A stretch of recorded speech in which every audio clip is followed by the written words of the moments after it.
as another man, no different, as fast as he can. Gets lows and his highs, more lows than highs. All he is another man. Hey, and welcome to the channel. Today we're going to be replacing the door handle on the passenger side rear door. The original handle on the inside, the teeth have become worn.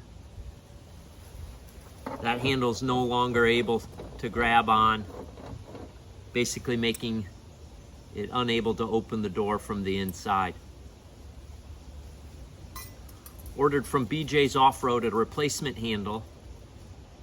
It's about an ounce heavier than the original.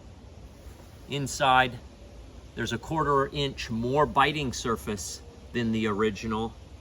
And the ridges, of course, not worn down.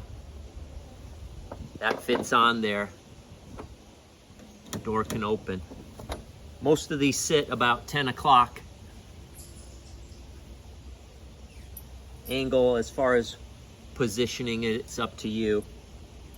Use a 5/32 hex key. Put that on, adjust it to the angle you want.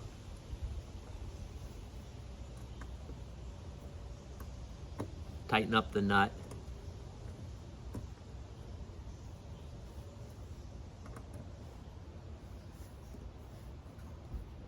All the way till it's tight. Then you're back in business, able to get out. Thanks for watching.